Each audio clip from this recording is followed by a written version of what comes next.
Not sure.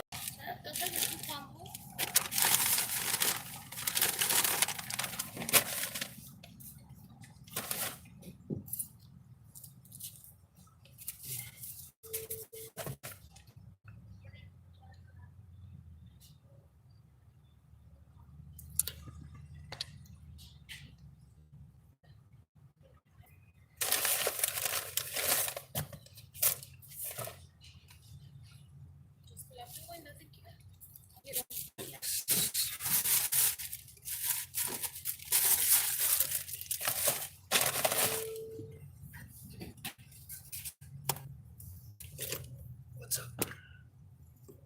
It's your oh so beloved and glorious Mace Valor here. And the world never stops spinning around. I am. Yeah, I'm gonna go. Even though it's technically quicker and shorter to go that way, traffic is more of a pain in the rear. So usually slightly easier to go this way. So that's what I'm doing now.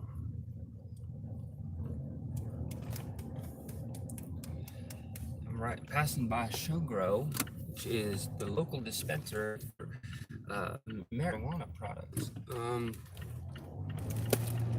I'm like all over the place, like for real. There's so much going on. Like there always is. There always is so much going on. You never get to catch a live video while you're here now, and I appreciate it. Sincerely, I do. It means a lot to me. You haven't been able to catch live videos because I just got back the ability to live stream not very long ago. So you see, for whatever reason, YouTube revoked the capability for me to live stream. That's why there was a good like 3-4 weeks where y'all didn't hear anything from me, because at the end of one of my live streams, they cut it off and it was revoked. And long story short, I was able to contact someone, creator support. They never told me the reason why. So after 8 days of work, well needed rest. How's today? How's your day? So far, so good. Picking up breakfast for the fam because I don't want to cook because our kitchen is a mess. But overall, I am okay. I am alive and I am breathing. But I'm not gonna lie, I am kind of overwhelmed because there's so much going on lately.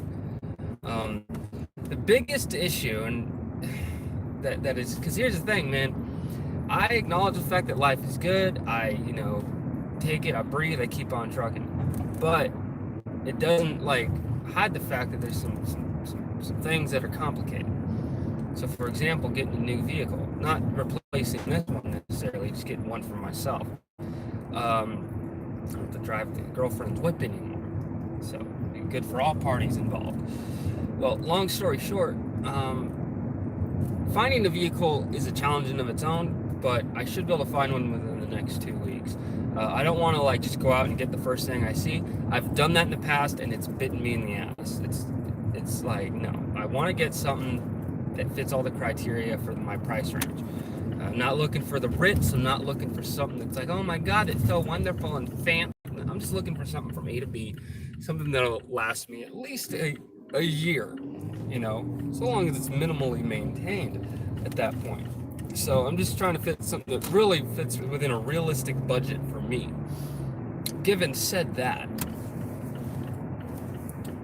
so finding a vehicle, it's not hard. It's just like a week ago, oh man, there was a laundry list of vehicles that I could pick from that all fit my criteria. Well, now those cars have all been sold. So I'm just kind of waiting for that same thing to come back. So that's one headache there, but I just got to remind myself to take it easy, breathe, let it roll. The other issue is the insurance. Now, if anyone lives in Las Vegas, you'll understand this. Las Vegas has the highest in premiums for insurance in the country. And to make a very long story short, it's for a couple legal reasons. Because there are certain laws out in Las Vegas or out in Nevada that constitute insurance premiums being high. And it typically has to deal with who's at fault and hit and runs and medical stuff like that. So when you get into an accident and you have insurance, the defendant and the prosecutor, both of those parties are the insurance companies. And the laws are there to protect the insurance companies. So the offset cost of potential issues is then added into our premiums. That's why our insurance premiums are so high. So 230 bare minimum. So it's basically like a fucking car payment. When I was living in California, bare minimum was fucking $40 a month. You know, and it's like, California has such a high cost of living. It does. But if you live within your means and you know, don't go too crazy on shit, it's somewhat doable. It's typically just rent. Rent and utilities are pretty high in California. That's kind of what they mean when they calculate the cost of living. How much does it cost to have a roof over your motherfucking head and food in your belly? That's cost of living.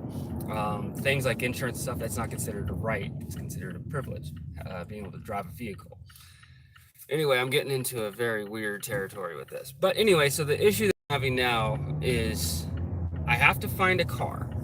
Once I find the car that I like, I then need to get a VIN number from the vehicle so I can check that VIN number with AAA. Because I would like to stay with AAA, but they're the ones that quoted me. Now, I did an online quote last night. Very loosey-goosey, no intricate details or anything. But the bare minimum that would allow me to choose online was a $6,000, or was it 6,000? No, wait, it was $3,800 for the year. That equates out to, what was it, 600 a month? No, it wasn't 600 a month. It was like 450, 480, something like that. It was insane. It doubled from what it was when I used them before. So these are all I got to do is I got to get a VIN number and I actually got to talk to someone, because when they run the VIN number, then they can have a better assessment for a quote. So that's kind of where I'm at now. I would like to stay with AAA, but if I can't, my hands are tied, then I got to find someone else. So, but if I can hover my insurance around 200 to 240, I'd be a happy man, because that's kind of fair, because that's what I've paid before. Is it really fair? Not really, but it's what I have to go off of. So that's kind of like the big headache now. That's kind of what I'm dealing with. But, you know, as long as I can hit the numbers appropriately, I'll be good to go. So I don't want to overextend myself. We had a good year last year. We paid off the debt. No sense in getting more. You feel me? So we're going to do everything one thing at a time. We're going to take it all nice and easy. We're not going to rush anything. Figure I give it a week, maybe 2 weeks, and we'll kind of see where we're at. I got some family up in Washington State. They're going to be on the lookout for me. And if they find a car that is worth the money, worth the price, if it's a good deal, I'm going to be heading on up there. I'll head up there for a one-way. I'll pick it up and come back down. Fuel economy is the name of the game. That goes into the whole budgetary thing. I don't mind spending $2,000 for a car if it gets 30 miles to the gallon. You see what I mean? Because these things it'll pay for itself at 30 miles a gallon. But if it's anywhere from 20 to like 24 miles per gallon, yeah, I don't really want to pay more than, 15, 16 at the most. Why? Because all these things come back together. When you're budgeting yourself for a vehicle, you got to look long term. There's some Chrysler Pacificas that are in good condition for around anywhere from 16 to 1800 that are out here that I could easily nab up for maybe 15 to 16, no problem. But it's a $70 bill to fill the damn gas tank. And it's like, when you think about it, you're not really helping yourself out. You might save some money on the car itself, but the car itself is actually going to put you into further debt, because then you have to pay for more upkeep on the damn vehicle. So always be mindful of the future. It's hard to find too. Well, I know it is, but I've seen a few of them out here in Vegas. There's some Nissan Altimas and stuff that are out here, some Hyundais and stuff. So, hey guys, what's this say? Yeah. So I just got home. I'll be on later though. So, but right now I'm going to be getting off. So, but I'll be back. I got breakfast for the fam, so we're going to go take care of that before I got some VA stuff to take care of. As always, Ramiro, so glorious, beloved Mace Valor. Signing off.